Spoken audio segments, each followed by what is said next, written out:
The secret of selling to the Negro is expressed in one word. That word is recognition. Now, there's nothing unusual about that. People want to be recognized. They need recognition. That's basic in all of us. But perhaps because he's had so little of it, the Negro needs even more. He needs to feel important and appreciated. This need is a very real and important one. It shows up even in many of the Negro's shopping habits. Anyone who sells or wants to sell to the Negro customer should know about some of these habits. 3 habits in particular play a big part in every sales transaction. To begin with, most Negroes buy by brand. They ask for products by name. They're quick to turn down off-brands. Do you wonder why? Well, listen to what this customer is thinking. That last hat I bought just didn't hold up at all. You see, for a long time, the Negro has been sold a lot of shoddy, second-class merchandise. So now he asks for name brands in order to make sure he gets his money's worth. Buying by brand, that's the first important Negro buying habit. Now for the second. The Negro buys good quality merchandise. Symbols of quality and prestige are very important to the Negro customer. This woman, for example, is buying fine crystalware. But she is also buying the admiration and approval of her friends and relatives. Listen to her thoughts. My, isn't it beautiful? I can hardly wait to show it to Sally and Joan. It's a well-known fact that many Negro customers are influenced by the opinions of others. What their friends may think of a certain item often decides whether or not the sale is made. So remember, the Negro buys quality merchandise. That's the second important point. And here's the third thing to remember when selling to a Negro customer. When he specifically asks for one thing, don't try to sell him something else. Don't try to switch him at the point of sale. If you do, he'll probably react something like this. Doesn't he think I've got the money to pay for it? There's a reason for this reaction.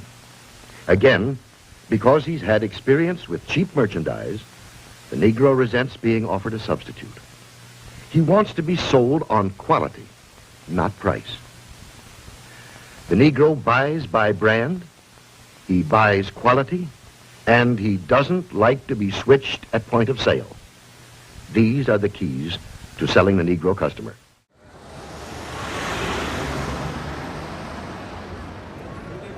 I went out and confronted these people with my person.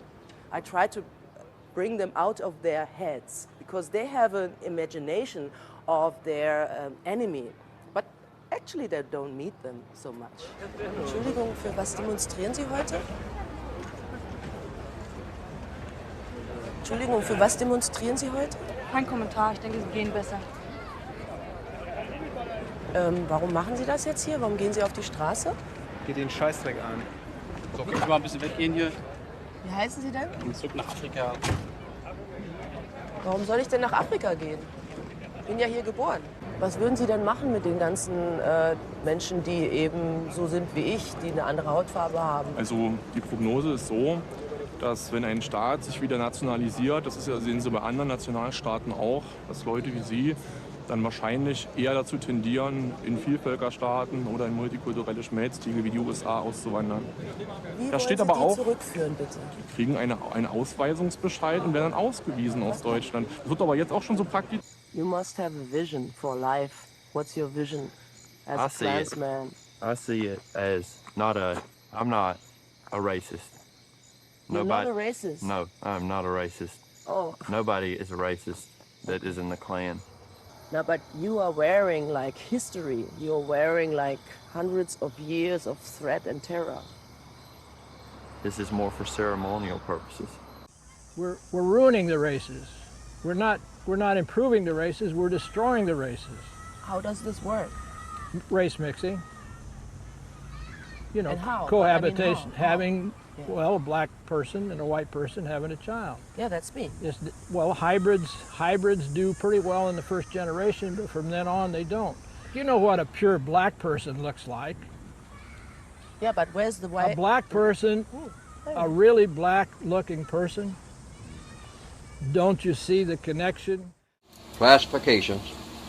Don't let them move outside of that white, non-white, white supremacist. You got to be white to be a white supremacist. All right? So these are the classifications. We're not members of a race. Don't ever want to be members of one. Why? Why is it that you shouldn't say, even on a form, that you're a member of a race? One thing is not true. But why is it not true? Race is racism. Okay? So if they say that you can name your race, what do you put there? You put VOR. That's what I put there. Victim of racism.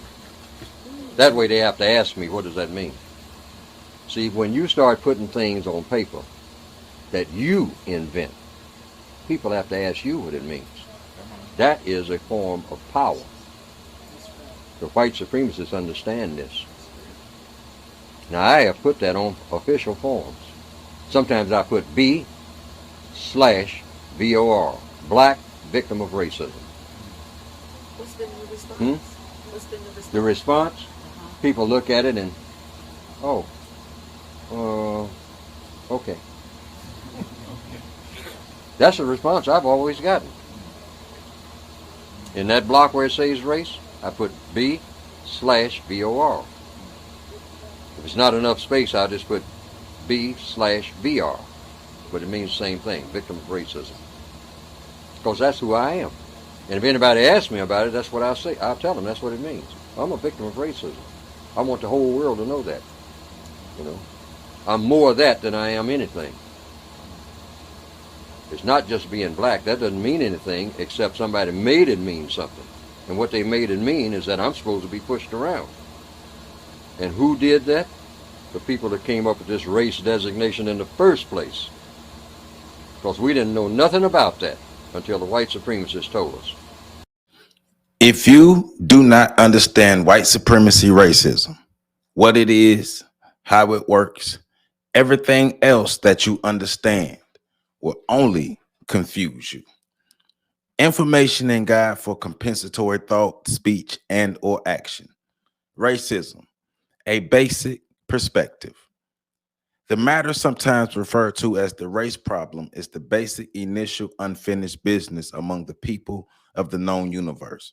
Therefore, it is not possible to effectively speak and or act to eliminate any major problem that involves people without first eliminating the problem of racism, white supremacy in every area of people activity, including economics, education, entertainment, labor law, politics, religion, sex, war, and counter-war.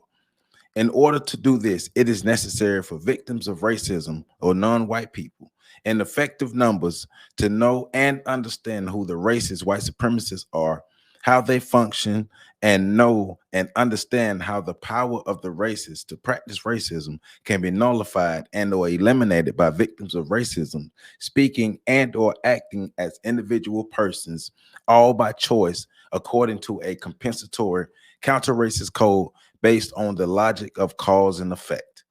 Cause and effect, effect and cause. Cause and effect, effect and cause. Constructive and non-constructive. Constructive and non-constructive. These are the things to seek to know and understand. Everything that every person and every culture does or does not do is at all times either constructive or non-constructive in effect. There is no other value measure for anything that is said or done. In every area of existence, every event is either constructive or non-constructive. This is according to the logic that is part of the laws of the known universe. Welcome to On the Shoulders of Giants. I am Joseph Ward. And this week, we are beginning our reading of the United Independent Compensatory Code System Concept, a compensatory counter-racist code, a textbook workbook for thought, speech, action, and or action. A textbook / workbook for thought, speech, and or action for victims of racism or white supremacy. And this is by Neely Fuller Jr. We have completed our reading of the ISIS papers by Dr. Francis Cress Welsing. And as you know, as I always do, I put a poll up, an image poll up on my community page, and with 33% of the votes. Neely Fuller Jr.'s book, The Compensatory Code, came out on top with the most votes. In second place was Dr. Claude Anderson's Powernomics. Third place was Dr. Amos Wilson's The African-Centered Consciousness versus the New World Order. And the fourth place was the Post-Traumatic Slave Syndrome. So we are diving into the Compensatory Code, and we started off understanding what racism is.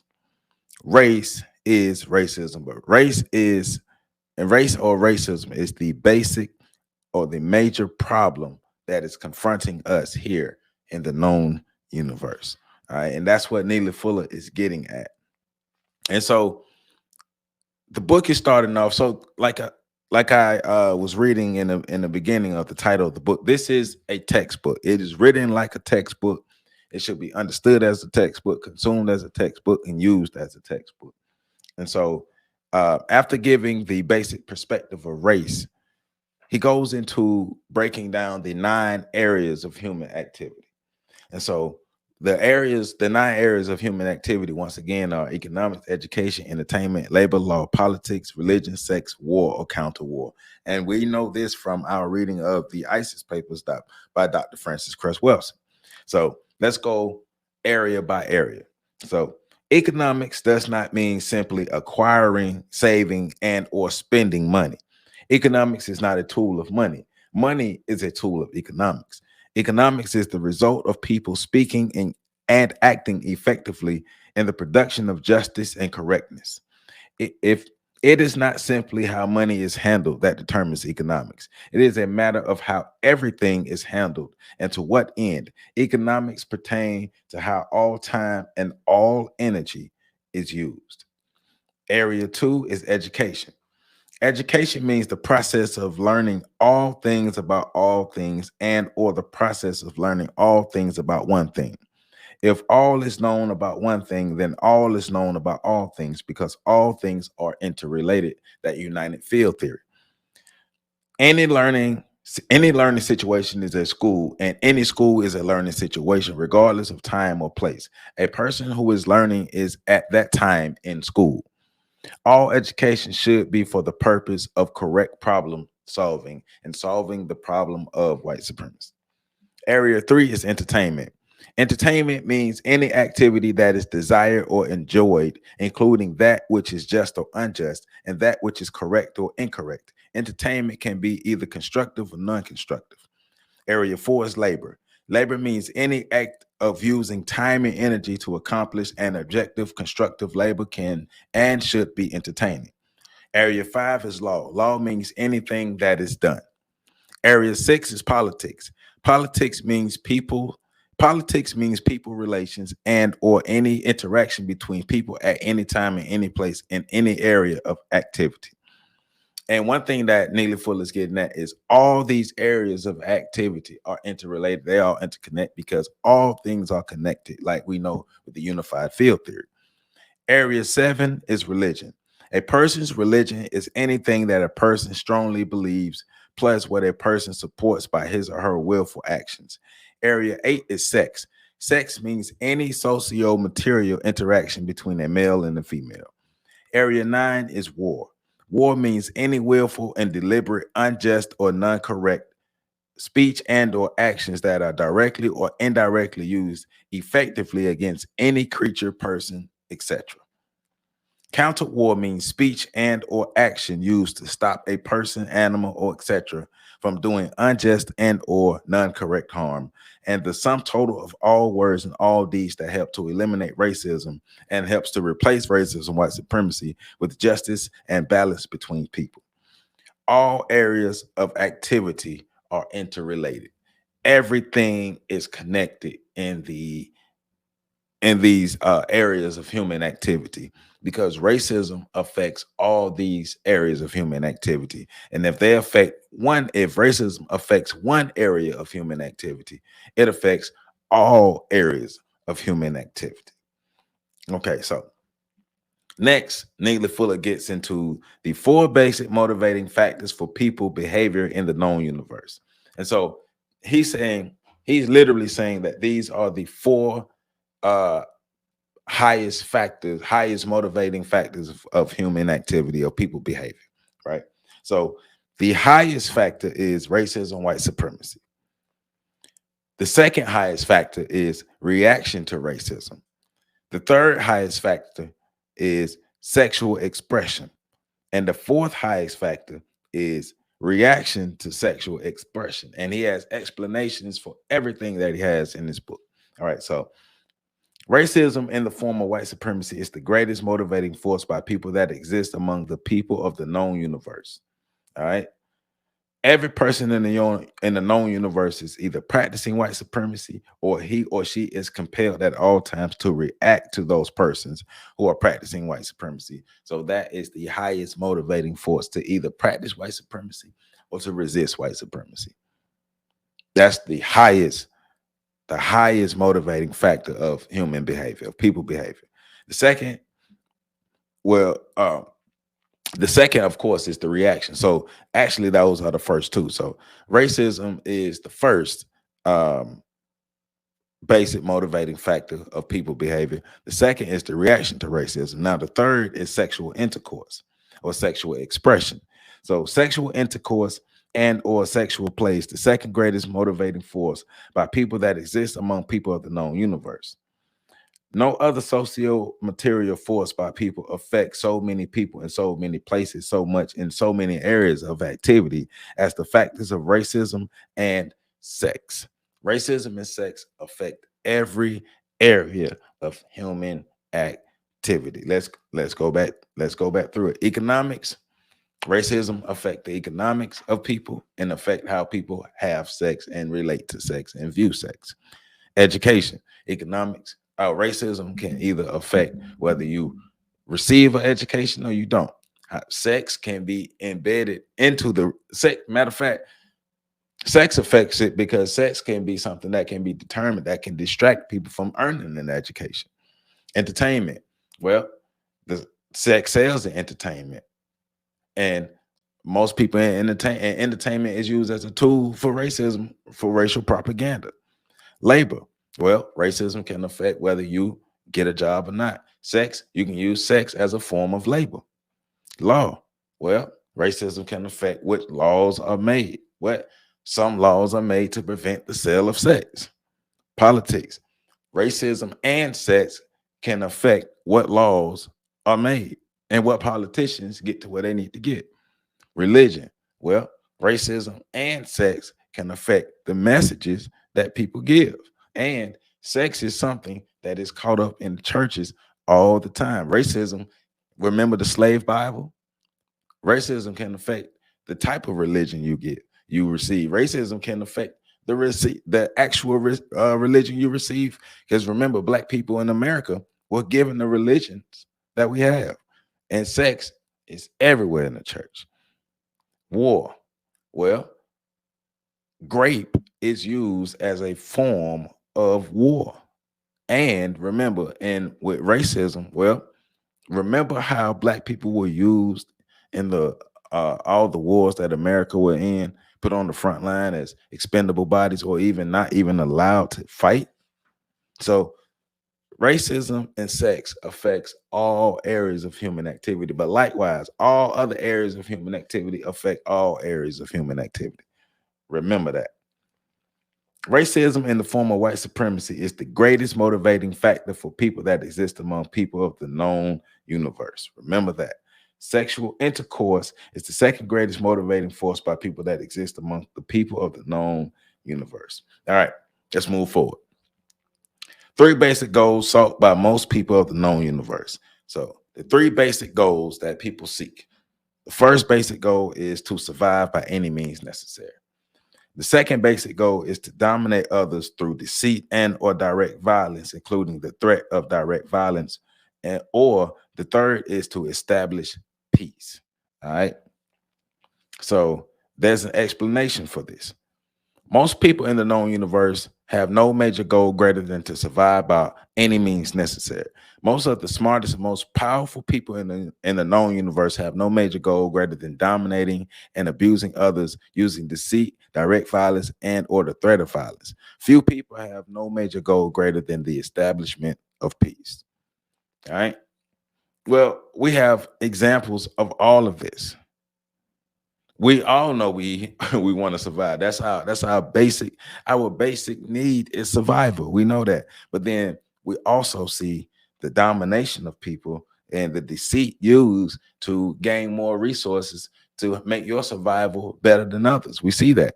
And then peace, like you said, there's a small number of people who really want to establish peace. I think there's a great number of people who want peace, but there's a small number of people who really want to establish peace. There's a difference between wanting it and being in the process or working to establish it. All right, so let's move forward in this textbook called the Compensatory Code. So, two basic problems among people of the known universe. First is a lack of knowledge and understanding of the reason for one's existence and or for one's non-existence, compounded by and promoted by, which is the second basic problem, which is the practice of racism, white supremacy. Let me read that again. Two basic problems among the people of the known universe. The first is a lack of knowledge and understanding of the reason for one's existence and or for one's non-existence, compounded by and promoted by the second basic problem, which is the practice of white supremacy racism. The explanation is every problem among the people of the known universe can be traced to a lack of knowledge and understanding of the logical reason for one's existence and or non-existence, compounded and promoted by the practice of racism in the form of white supremacy. This is true in all areas of activity. I agree. Racism is a basic problem of everything that is wrong in the world. And if you don't understand that racism is the basic root of the problems of everything else, all other ills that we deal with on a regular basis grow out of the seed of racism. America, that's how America was built. That's how the Western worlds were built, off of racism. White supremacy, the system of white supremacy was built so the Western world can thrive. And the only way to get rid of that is to get rid of racism, to get rid of the system of racism. And the people who practice the system of racism have the greatest power to get rid of the system of racism. But they're not going to get rid of the system of racism because it benefits them. So let's move forward. Three basic requirements in the establishment of peace. The first is you have to have truth and the revelation of truth, plus justice and correctness. Truth is that which is. Justice is balance between people, guaranteeing that no person is mistreated and guaranteeing that all persons who need help, who needs help the most, get the most constructive help. And correctness is balance between people and all things, animals, plants, minerals, etc., other than people. Correctness is whatever produces constructive results. All right. So let's move forward in my note. And so he has a note that I jotted down. So keep in mind that as long as white supremacy racism exists, there's no way for justice and correctness and peace to exist. Keep in mind that everything that you have and everything that you will ever have is a gift to be used only for constructive purposes. Keep in mind that the system of white supremacy racism is a system of mistreatment specifically designed to produce great numbers of throwaway non-white people. Listen closely. The term throwaway people is used to apply to the way that a limited number of non-white people are evaluated from time to time and judged to be fit for extermination and or rendered useless by the racist white supremacists in order to better serve the system of white supremacy. Producing throwaway people is non-just and non-correct. And remember the breakdown we did, me, Pat, and Professor Carlton Jones, we did about 2 or 3 weeks ago about our economics in America Black America going broke by 2050 and the useless class being created. He using the same, he just throwaway Negroes, the throwaway people. This book was published was copywritten in 1957. Yeah, so the original copyright was in 1957. And he's talking about throwaway Negroes in 1957. I'm just saying, they've been and when you understand the system of white supremacy and you don't take white people lightly, Hey, I forgot to say this. Don't read this book if you are sensitive. Don't read this book if you get into your feelings, because he really is direct to black people. And he talks about what he believes and what he studied the system of white supremacy is. And so if you are sensitive, you get in your feelings real easy, don't read this book and don't watch these videos, because you're going to be mad at a lot of stuff that he's saying. But he just giving you his experience. So moving forward, 4 basic entitlements toward the production of justice. The first is adequate learning facilities for constructive communication so that every person knows the truth about everything that he or she needs to know in order to do what should be done. The second is adequate housing and constructive control over adequate space and land. The third is adequate and progressive health facilities and nutritional products. The fourth is adequate, safe, comfortable, convenient, and efficient transportation. All right. So moves forward. 2 basic qualifications for producing and or promoting justice. The first is speaking and acting to find and reveal truth in regards to the interactions between all people in all parts of all areas of activity, including economics, education, entertainment, labor law, politics, religion, sex, war, and counter war. The second is, upon finding truth, speaking and acting to produce justice on the basis of the truth found. So if you are not seeking to produce truth and justice, you're only working to help the white supremacy system survive.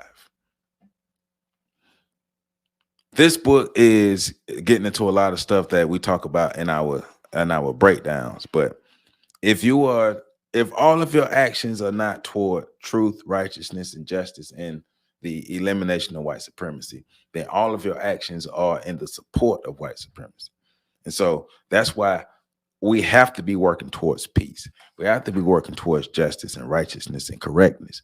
We have to be upstanding and outstanding people. The way we live must change. The way we exist must change.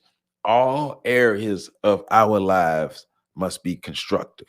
And if any area in your life or our life or my life is not constructive, then we have to change the way we live so we can be constructive and productive in order to combat the system of white supremacy. And so it goes on to say there are 3 basic types of people in the known universe. There are white people, non-white people, and white supremacists, the racist man and the racist woman. White people are people who are white, who classify themselves as white, who have been classified as white by other people classified as white, who have been accepted as white, and who function as white in all areas of activity, economics, education, entertainment, labor law, politics, religion, sex, war, and counter war. Non-white people are people who have been classified as non-white, who generally function as non-white in all their interactions with other people classified as non-white and with people classified as white in all areas of activity. The non-white category classification includes all shades of black, brown, beige, tan, red, yellow, etc. White supremacists, racist man or racist woman, collectively, a collective, he's using racist man or racist woman, but he's talking about a collective of people, are white people who classify themselves as white, who generally function as white, and who practice racial subjugation based on white, non-white classification against people classified as non-white at all times, in all places, and in all areas of activity. They deliberately dominate and mistreat people of color, non-white people. So white people, non-white people, and white supremacists. Straight to the point. Which one are you? You fall into one of 3 categories. Which category do you fall into? And within the categories that you fall into, do you help support the system of white supremacy? Even if you're non-black, even if you're non-white, do your actions and the way you live and the way you exist, do you help perpetuate and support the system of white supremacy, or do you help to resist and fight the system of white supremacy? Nation building should be our goal. So, 6 most important characteristics of racist man and racist woman. 1, racist man and racist woman. And remember, this is a collective of white supremacists. And any white man and any white woman who speak and or act in such a manner as to produce and promote the practice of white supremacy racism at all times, in all places, in all areas of activity. Racist man, and the second characteristic is racist man and racist woman are collectively the smartest, most powerful, most malicious, most deceitful, most technical, most efficient, most inventive, and most skillfully violent of all other people of the known universe. This is the part where we starting to get into it. Don't get your feelings into it. Just listen to what he's saying. Don't get your feelings involved.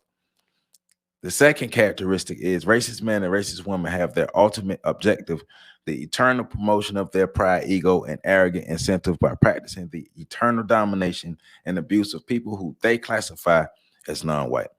The fourth characteristic is racist man and racist woman always use deceit or indirect violence, direct violence, or the threat of direct violence to accomplish the ultimate objective of establishing, maintaining, expanding, and or refining the practice of racism, white supremacy. I'm gonna read that one again.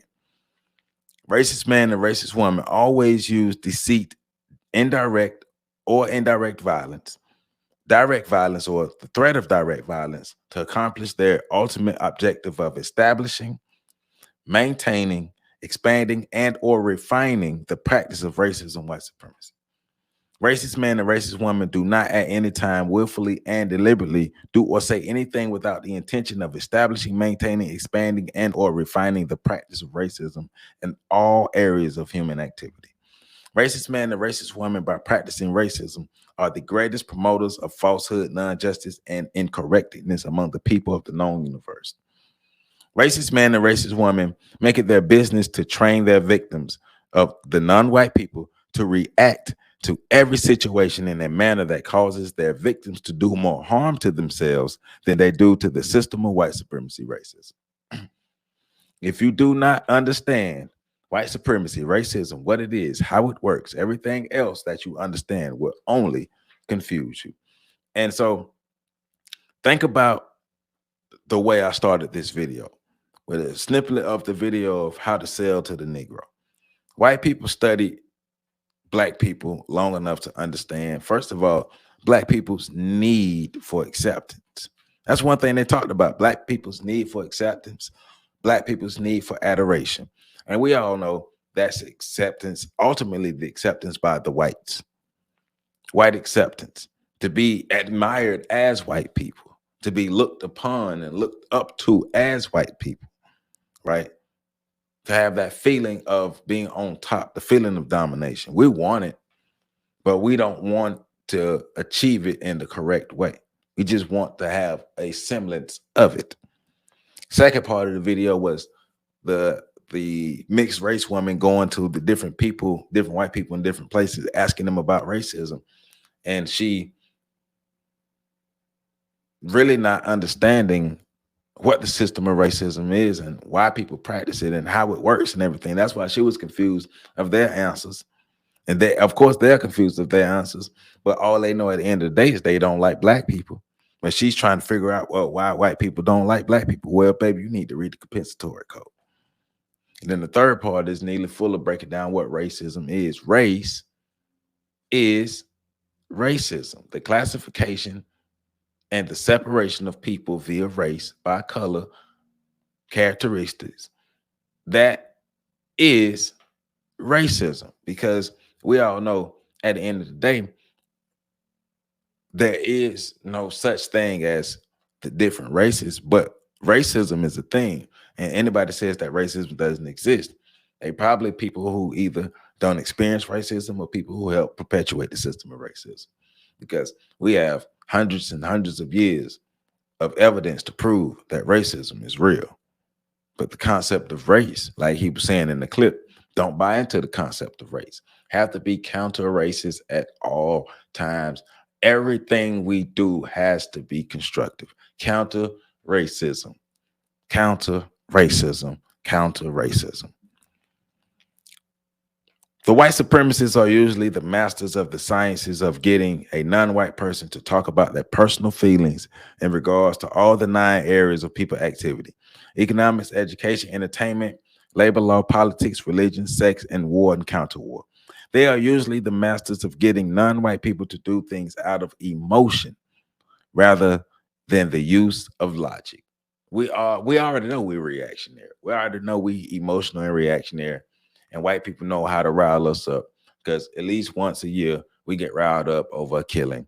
And all these white people understand us. They have been studying us for so long. They understand us, but we don't understand them. That's one of the reasons why the system of white supremacy continues to exist, because we don't understand them. We have not taken the time to understand them. Still sitting at that chessboard with those Uno cards in our hand turned backwards. 3 basic characteristics of racist white supremacists.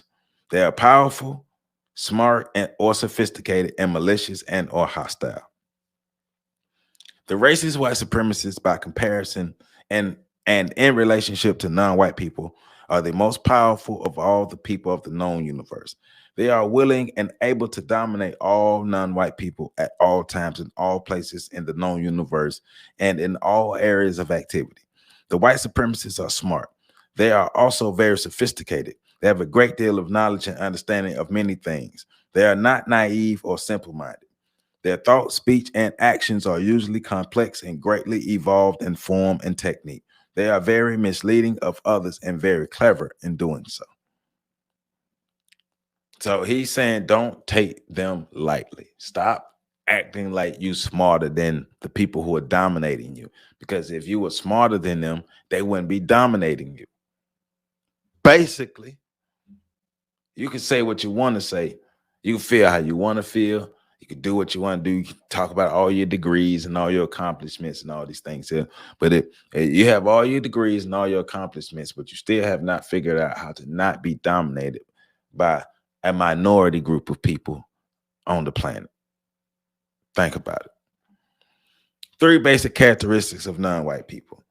They are powerless and pitiful, primitive and or ignorant, and stupid and or silly. Non-white people, by comparison and in relationship to the white supremacist races, are powerless and pitiful. Non-white people are pitiful because of their lack of power and or because of their lack of will and ability to think, speak, and act effectively against injustice. In a world of socio-material systems dominated by white supremacy racism, the words powerless and pitiful are terms that best describe all non-white people, both individually and collectively, at all times, in all places, in all areas of activity. Some may or may not be primitive. Some may or may not be stupid or silly, but all are powerless and pitiful. We're all powerless against the system of white supremacy. One of the reasons is a lot of us, we choose not to wake up. We choose not to do nothing about it. It's easier to find that comfortable place within the system of white supremacy, or the illusion of that comfortable place. But you just a pawn in that system, a pawn in that game, helping the system of white supremacy continue to exist. Primitive people are not necessarily savage or brutal. Many of them are very non-offending. Many of them are very, very, very meek. However, these non-white people who best fit the description of primitive are people who do not know or understand very much as compared to a smarter or more sophisticated people, such as the white supremacists. Non-white people lack both the will and the ability to do most things that need to be done to produce justice and correctness. The white supremacists, by comparison, only lack the will. They have the ability but refuse to use it. In this regard, the white supremacists are not as primitive as their subjects, but are definitely more savage. Non-white people, by comparison and in relationship to the white supremacists, are most of the time, in most areas of activity, stupid and or silly. Most of them, most of the time, do not think, speak, or act seriously and effectively in a manner that helps to promote the elimination of racism and the establishment of justice and correctness. Since this is they who are the victims of the injustice and correctness that is greatly promoted through racism, white supremacy, the non-white people of the known universe can be correctly judged as stupid and or silly when compared to the racist white supremacists. And he's basing that off of the inability to get ourselves from under the thumb of the white supremacists, the inability for us to have real progress, the inability for us to truly build and maintain what we build. And even if it's destroyed, rebuild it and learn how to protect it better in the future. Our inability to evolve, I will continue devolving as a people. I will continue devolving as a people. We have proof of us devolving as a people. We can't be as intelligent as we think we are. Now, we're not stupid. We're not stupid, but we don't behave like intelligent people. Because if we did, we wouldn't still be in this situation getting worse. 4 types of power among the people of the known universe. There's all power, superior power or white supremacy, inferior power, and immediate power. All power is power exercised by the known and unknown God, Creator, Allah, Jehovah, Yahweh, the All-Wise, Brahma, the Holy Ghost, etc. Superior power or white supremacy, power exercised by the collective white supremacists, races over against all of the non-white people of the known universe. Inferior power, power exercised by the non-white people who exist in the subjugation of the white supremacists or the racists. Immediate power is power exercised by a person, animal, or insect to directly cause and or effectively threaten to cause the death of and or serious injury to any person, animal, or insect, etc. All right. So once again, the 4 basic types of power among people of the known universe is all power, superior power, inferior power, and immediate power. All right. 2 basic classes of people in the known universe. There's a powerful class, there's a powerful class, which is the white supremacists, and a powerless class, all non-white people, and those white people who are not white supremacists, they are in the powerless class. So basically, one thing that he's getting at in this textbook is within the different classes of white people, though, there are white people and there are white supremacists. I've always said there's white people and real white people, but I'll go with white people and white supremacists, right? The white people who practice the system of white supremacy and who really benefit from the system of white supremacy and the practice of it, they have more power than the white people who don't. And they know it, and the white people who don't have the power know it as well. That's why they haven't effectively been able to combat the system of white supremacy. Show the proof. Because if you had power, real power, and you were not racist, you could be able to do something. Right? Under the system of white supremacy, and as long as white supremacy exists, the best and most accurate way to describe people in terms of class is to describe their power relationship to each people. By doing so, all white people who practice white supremacy, racism must be recognized as the only people in the known universe who are the powerful class. All non-white people are subject to the powerful class and are therefore the powerless class. In addition, those white people who do not practice white supremacy are also in the powerless class. However, those white people who do not practice white supremacy are not subject to the white supremacists. And since all of the white people who practice white supremacy are the powerful class, it generally serves no useful purpose for a non-white person to worry about which individual white person is more powerful than any other within that class. So we need to be worrying about our own stuff. We need to be worrying about why we are still powerless. But one thing he is getting at is a non-white person will not be a victim of white supremacy. A non-white person can be a victim of immediate powerlessness, but a non-white person would not be a victim of white supremacy because they are a white person, and the supremacy does uphold and uplift all white people. It may eliminate some white people in the refinement of white supremacy, but it will never, it's never used, and it's never formed. It was never formed to oppress other white people. As long as white supremacy exists, it is false and incorrect to say that any non-white person is upper class or middle class. How can they be? If they're upper class or middle class, upper or middle to what? As compared to what? As compared to who? Certainly not white people, and definitely not white supremacists. Even though all non-white people are functionally lower class, meaning they are all lower in comparison to the white supremacists, or the racism of the known universe, it is better not to say that they are lower class. To do so would be to promote questions regarding the confusing terms upper class or middle class. Therefore, in referring to the class status of all non-white people, it is better to say that they are the powerless class. As long as white supremacy exists, it is correct for any non-white person it is incorrect for any non-white person to pretend that he or she is any class of person other than the powerless class. And he's saying, well, prove me wrong. Having money, having the illusion of power, or having the illusion of acceptance doesn't make you powerful, doesn't give you class. You are still a part of the labor class. You're still a part of the working class. You know why black people were brought here. And you are only being used to help to uphold and perpetuate the system of white supremacy, especially when you are being brought into these white realms and being uplifted and elevated in these white realms.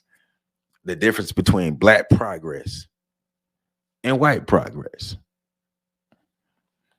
White people who practice racism know that they could, if they choose to do so, produce justice and correctness between and among people of the known universe. They are smart enough to do this. They also know, however, that in the process of producing justice and correctness, they will also eliminate racism, white supremacy. Knowing this, they have chosen not to practice justice and correctness.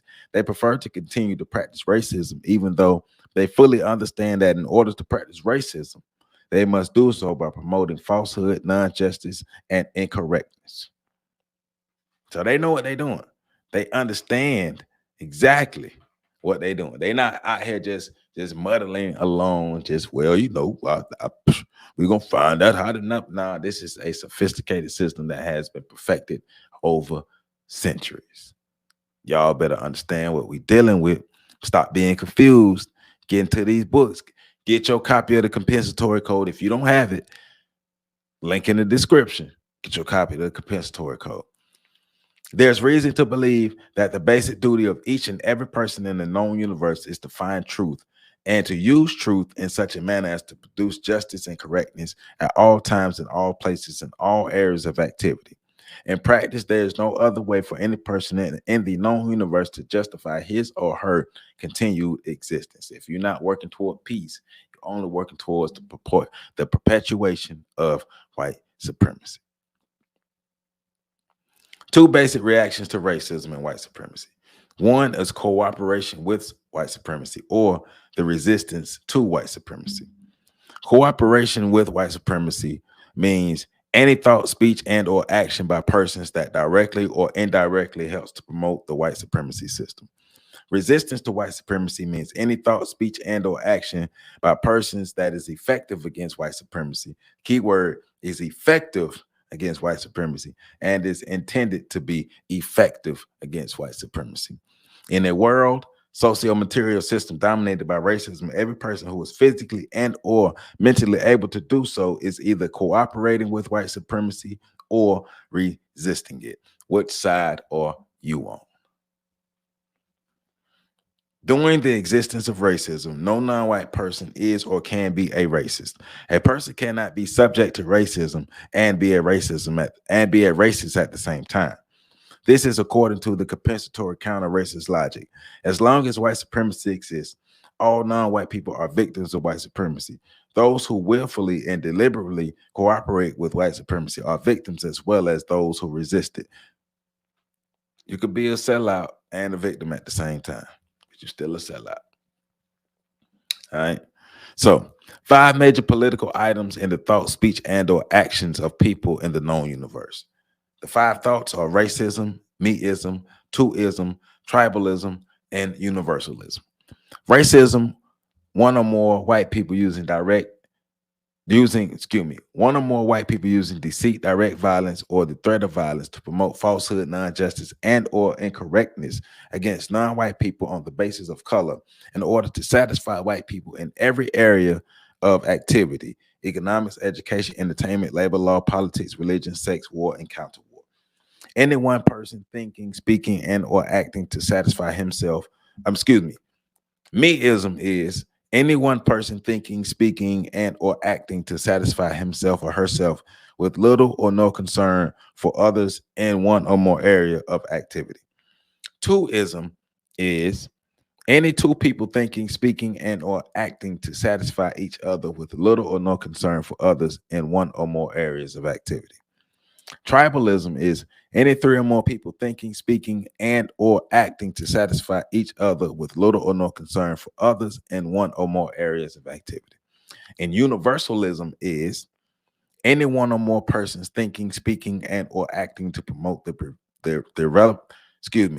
any one or more persons thinking, speaking, and or acting to promote the revelation of truth and using the truth revealed to promote the production of justice and correctness at all times, in all places, in all areas of activity. Remember, he's stressing all areas of activity.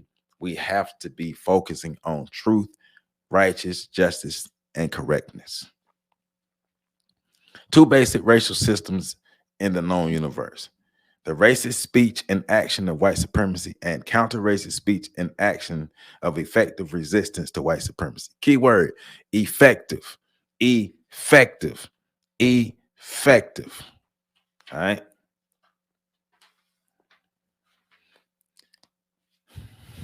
In any socio-material system dominated by racism, white supremacy, the victims of white supremacy, non-white people, are neither separate from the races nor are they integrated with the races. Hear me now. There's no such thing as racial integration. There is and can only be the existence of racism or non-existence of racism. Either racism exists or it does not exist. Therefore, do not use the term racial integration.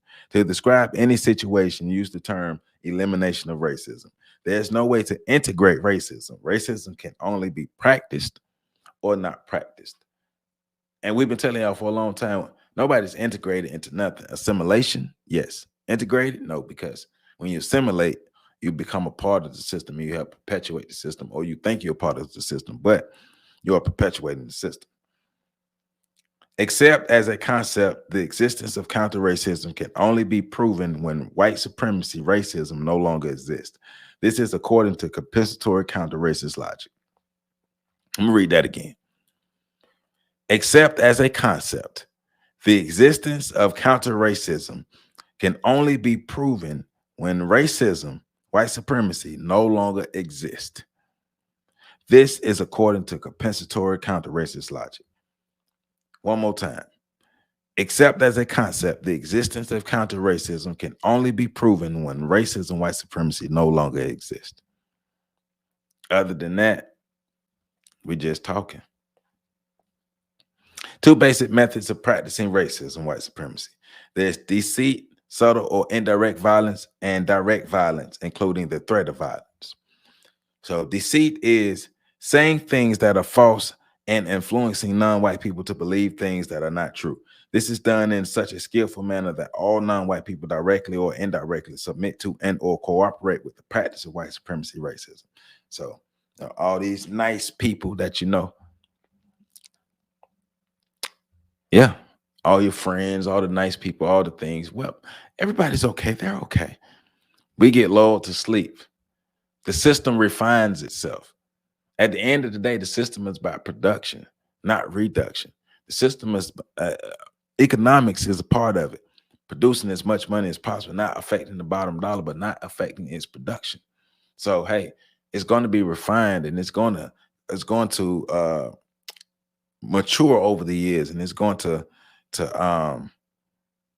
what's the word I'm looking for? It's going to change over the years, and it's going to adapt. That's the word I'm looking for. It's going to adapt to the times and make sure it doesn't fall off. That's why we're still dealing with racism today. Does it look like it did 200 years ago, or even 100 years ago, even 50 years ago? Nope. And it won't look like it looked today, 50 years from now. But that doesn't mean it doesn't exist. So deceit is saying things that are false and influencing non-white people to believe things that are not true. This is done in such a, and I'm reading this again, this is done in such a skillful manner that all non-white people directly or indirectly submit to and or cooperate with the practice of white supremacy racism. So the second basic method of practicing racism is violence, using or threatening to use direct or indirect bodily harm against non-white people who do not submit to and or cooperate with the white supremacists in a satisfactory manner. Two basic methods of practicing racism: deceit and violence. Four basic stages of racism, white supremacy. The establishment, been talking about this the whole time. Establishment, maintenance, expansion, and refinement.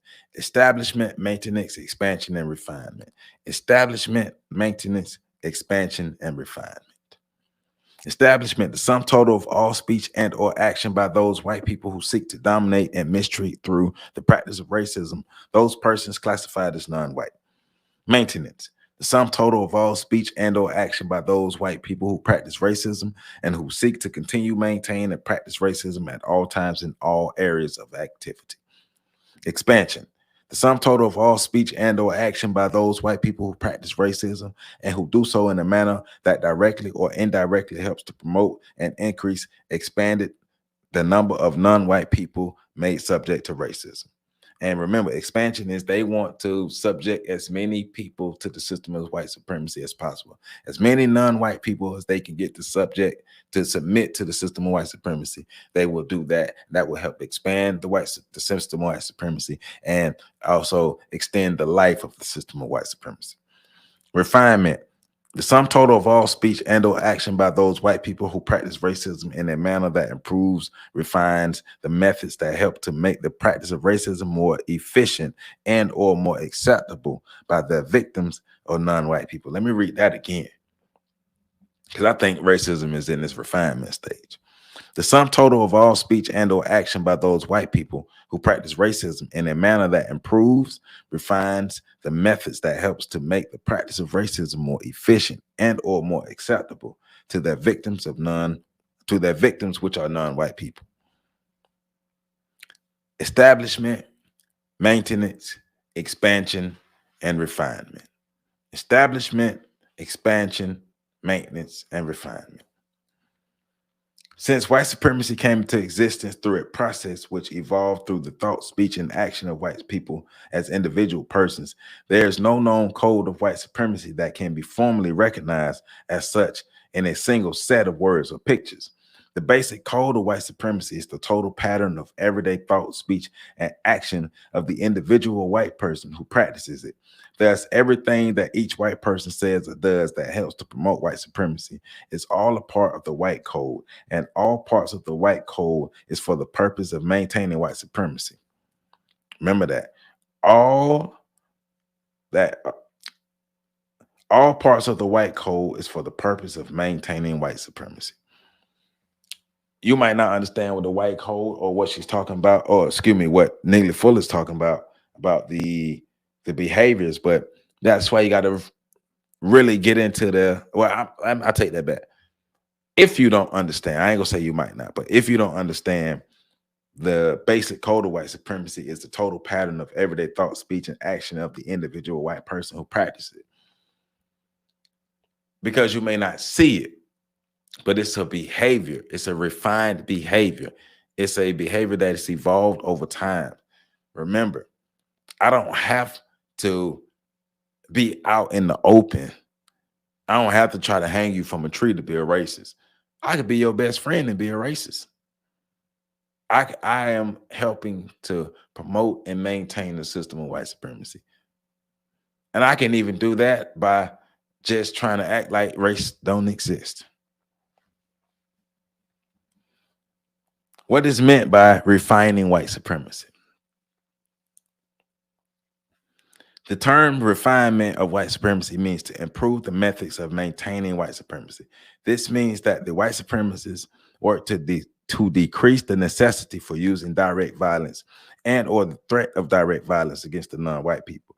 They instead act to increase the use of deceit as the basic means of causing their victims to enjoy it and or not to resist their subjugation to white supremacy. One more time. The term refinement of white supremacy means to improve the methods of maintaining white supremacy. This means that the white supremacists work to decrease the necessity for using direct violence and or the threat of direct violence against non-white people. They instead act to increase the use of deceit as the basic means of causing their victims to enjoy it and or not to resist the subjugation to white supremacy, to enjoy white supremacy and not resist it because it feels good, because their place in white supremacy is quite comfortable.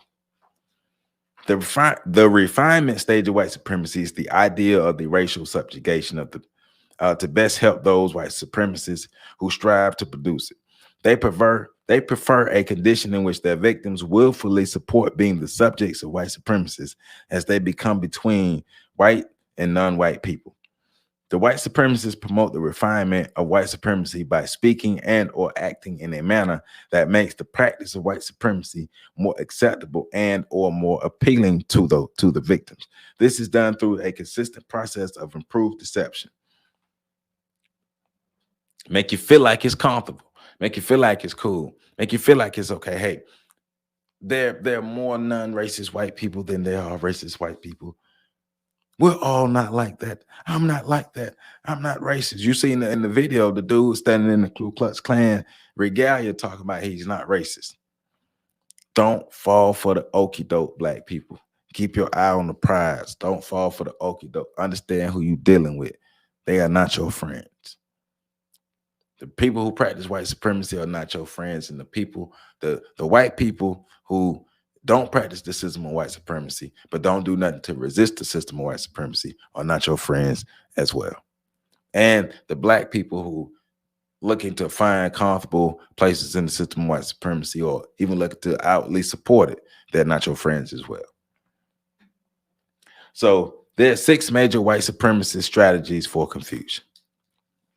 So the six major racist strategies for confusion are racial class confusion, racial population dislocation confusion, racial population tailoring confusion, racial showcasing confusion, racial sexual confusion, and racial white sacrifice confusion. Now, get your pen and pad ready. So, racial classification confusing. The white supremacists classify people by color, non-color, based on the use of the word race. There's no reason to be a member of a race except to mistreat people because of color or non-color. The only reason for being a member of a race is to practice racism or white supremacy. Race is racism. The only reason for practicing racism is to gain so-called benefits by mistreating people based on the so-called color classification of those people. A person who functions as a member of a race is a racist. During the existence of white supremacy racism, however, only a white person can function as a racist member of the white racist system. Racial population dislocation confusion. The white supremacists, the racist men or the racist women collectively often selectively force large and small numbers of non-white people to move from one place to another, which is to dislocate them. They apparently have often judged it necessary to do this if they intend to guarantee that the system of white supremacy or racism is maintained forever. During the existence of the system of white supremacy, the white people of the known universe, generally speaking, have the privilege of relocating either among or away from the non-white people. The non-white people of the known universe are dislocated whenever the white supremacists decide to cause them to be dislocated. That's called gentrification these days. Okay? The white supremacists go where they choose to go. Non-white people go to where white supremacists allow them to go. Once again, that is called gentrification. So there are questions and answers in this textbook.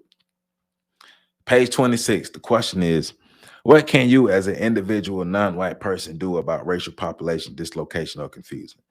The answer is be prepared to move completely and swiftly from one place to another. Be prepared to move with pre-planned efficiency.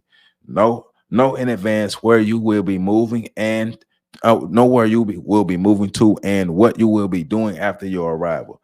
Try to learn to do as many things that will likely be of substantial constructive value to yourself and or others in most places where you may be forced to be dislocated. People Prepare a plan in regards to ways that you will obtain those things that are likely to be needed most. This location is not the same as relocation. This location means you are forced to move and with great loss. Relocation means you move with no loss and with compensatory gain.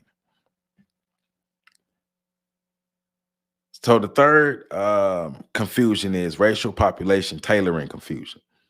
This means that white supremacist races may kill large numbers of non-black people, of non-white people, either directly or indirectly in selected areas on a massive scale. They will eliminate them by drying out or poisoning the water supply, dumping poisonous waste, etc.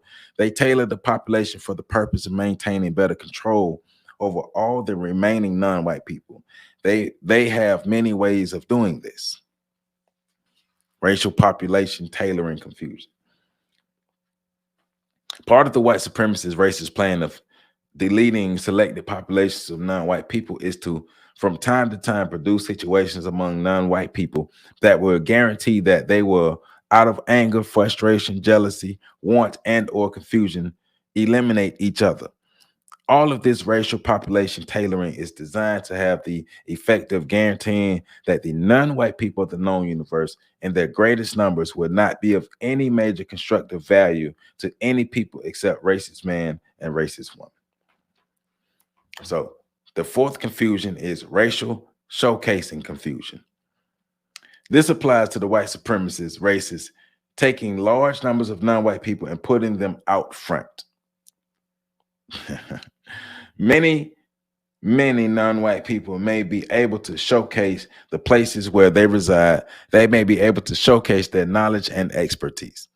The white supremacist racist man and racist woman sometimes allow some or many non-white people to have so-called titles of importance. They allow some or many non-white people to possess, use, or be associated with many comfortable and attractive material things, houses, garments, glittery stones or metals, exotic foods and drinks, expensive vehicles, etc.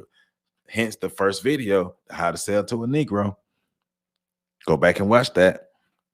The white supremacists sometimes give some or many non-white people numerous awards, congratulations, celebrations, parades, and many words of praise.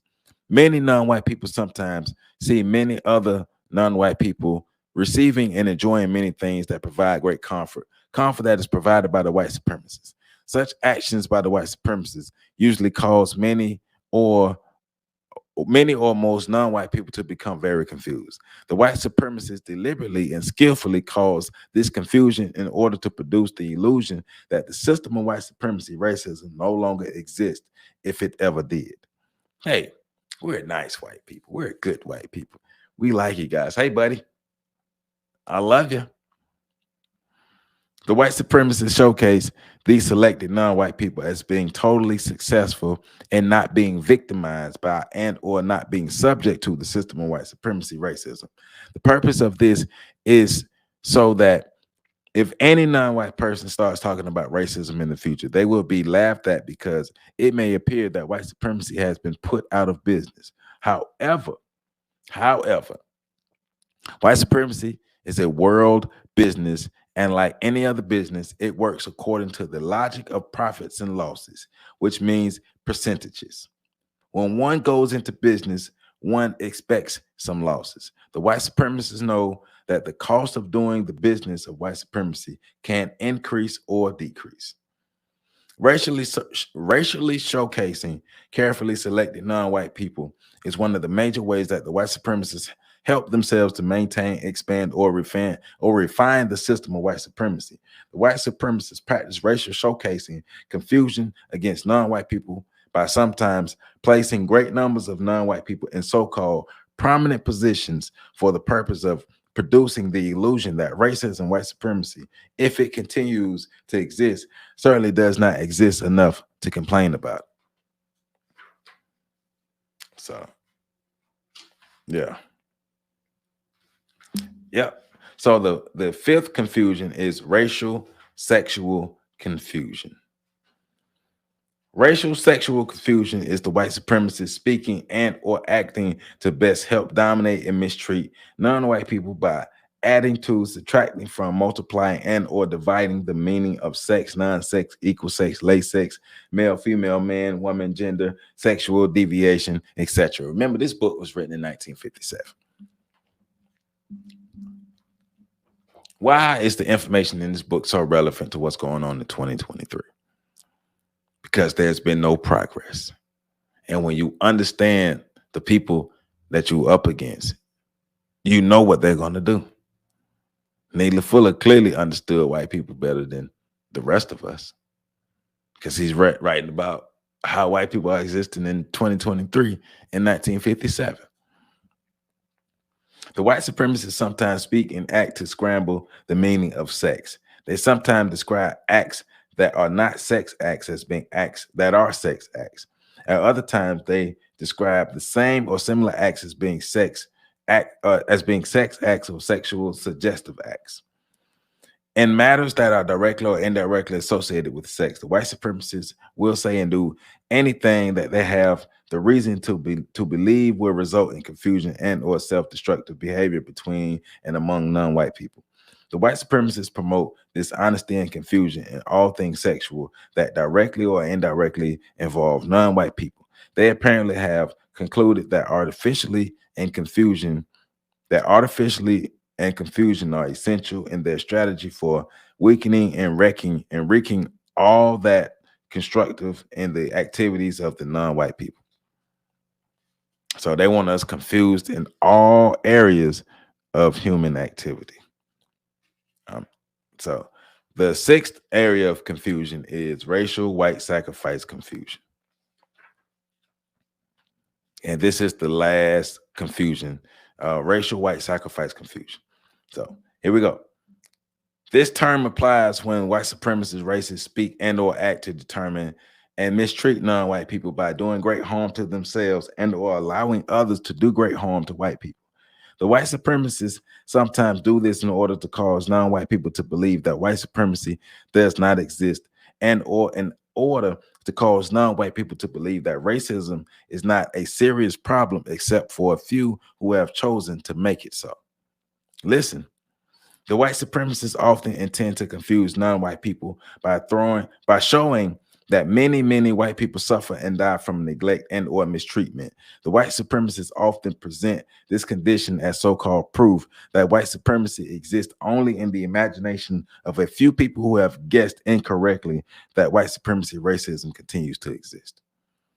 The white supremacists function in the manner of sophisticated gangsters. They often fight and kill, sacrifice each other in order to settle arguments about the best way to dominate and mistreat non-white people. They regard these battles against each other as sometimes being a part of a cost of doing business, the business of white supremacy. The white supremacists never allow their white sacrifice business battles to become so self-destructive that the entire system of white supremacy suffers serious damage. In addition, after each white sacrifice, they immediately begin to repair the harm they did to each other. They sometimes praise each other for their dedication to agree or disagree on what the best strategy for maintaining, expanding, and or refining the system of white supremacy. They often praise and mourn the white people who were sacrificed for the greater good of white supremacy. Bam. So this is how we starting it off. This is how we start it off.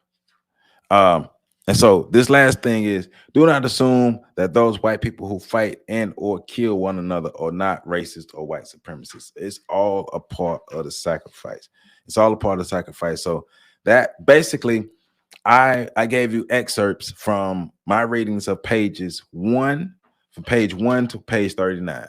So this is excerpts of different parts of the pages in this first part of the book, from page 1 to page 39. So make sure you read from page 1 to page 39 of the Compensatory Code, the United Independent Compensatory System Code concept, a compensatory counter-racist code, a textbook workbook for thought, speech, and or action for victims of racism, white supremacy. So basically, in this first part, Neely Fuller is explaining what racism and white supremacy basically is, what it is, how it works, who it works for, why it works for them, what's their motivation behind it, and how it continues to be a system of white supremacy, even to this day in 2023.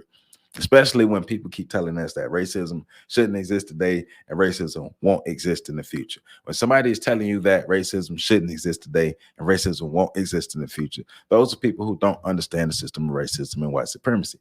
They have not taken the time to understand it, because if you have not effectively resisted the system of white supremacy, why would it not exist? That's common sense. If you have not effectively resisted it, not just because you resisted it, if you have not effectively resisted the system of white supremacy, why would it cease to exist? It's still going to exist because you haven't done anything to stop its existence. You've only done things to help perpetuate its existence.